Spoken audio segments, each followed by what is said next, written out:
Ben and Melissa, this is a huge honor. I've been a fan since the Air Marshal John days. And I absolutely love this series. I actually watched it with my mom and we loved it. She wanted to tell you, she wanted me to tell you it was very thought provoking and also funny. And it really was. We had like so many discussions after. And of course I love your Harry Styles shirt. Yes. Well, congratulations to you on this series. I have to know, who is the bigger Harry Styles fan? I would say, I think we're like between all four of us in our house, like we all are. We listen to him so much, it's probably weird. No, it's not. That's literally like me. So I love the constant theme of his songs in this series. So one of my favorite couple of scenes in the series is when Amelie and Clark make food for each other. Amelie has like the oatmeal and hot dogs, and of course Clark makes his amazing grandmother's magic chicken. I loved that. Do the two of you cook together? Did the magic chicken, was that from an actual family recipe? Ben, can you speak on that? We cook, Melissa and I cook together a lot. And as for magic chicken, that is fiction, just because I always thought one of the things that's the hardest to make is like a perfect roast chicken. So I thought that was kind of a sweet thing for him and his dad to cook together from grandma's recipe. But I do have, I make, we both cook with my mom, and make her. Your mom does have a perfect roast chicken, which I don't understand how it. Yeah. It's like every time she goes, I don't really do much. I'm like, but why? Why is it really so good? And mine's not. It's so good. Well, I love Amelie's style. Talk to me about that style. How did you develop it? I think my favorite blouse was the Budweiser one, but I also love the kittens and the ice cream sundaes. I mean, first of all, every single thing, like I was in like wardrobe heaven with that. I loved that. It's something I've always wanted to do. The Budweiser shirt, I bought a bunch of vintage sheets on Etsy, and then we made shirts out of them. Oh, so cool. Yeah, and I was like, it's such a good way because it's so soft.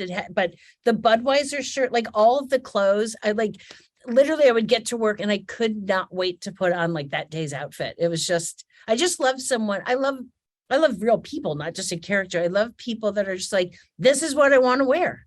Yeah, I was really curious where all of those patterns came from. So that makes a lot of sense. And I love how you did it. And I know you created this, wrote all of the episodes. I just love the theme in this series about how your religion isn't wrong as long as you lead with love and light. I thought that was so beautiful.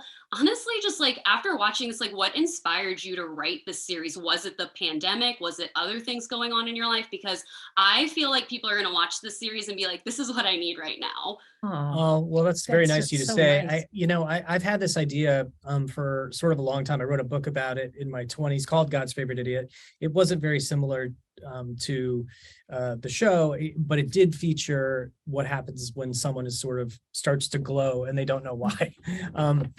Which I thought was interesting. So it was about 3 years ago, and had the pandemic started? I feel like it was right we're in the cusp of something was going on. We were hearing about things that were sort of weird, and there was a lot of negativity just brewing around, it seemed to me.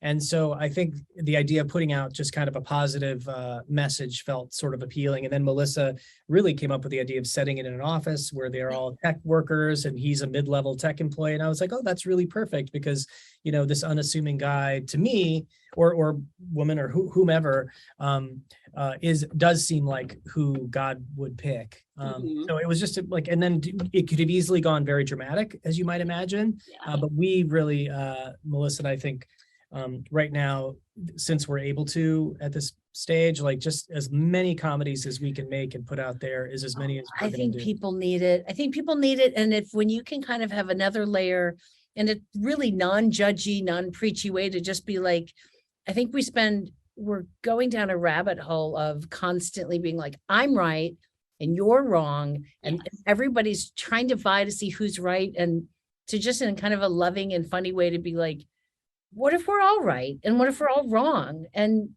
if, just be nice. Yeah. Can we not share a beer and a little cocaine together? Why not? I mean, I loved watching how crazy Amelie was with all of her things. Congratulations to the two of you. I loved Leslie Bibb as Satan. I thought she was a rock star. I cannot wait for season 2. I was like, my mom and I were like, what? We need season 2 now. So I'm hoping for season 2, guys. Amazing. Great. Thank you Thanks. so much. Nice to talk to you. Nice to Tell chat your with you mama. both. I will. Bye.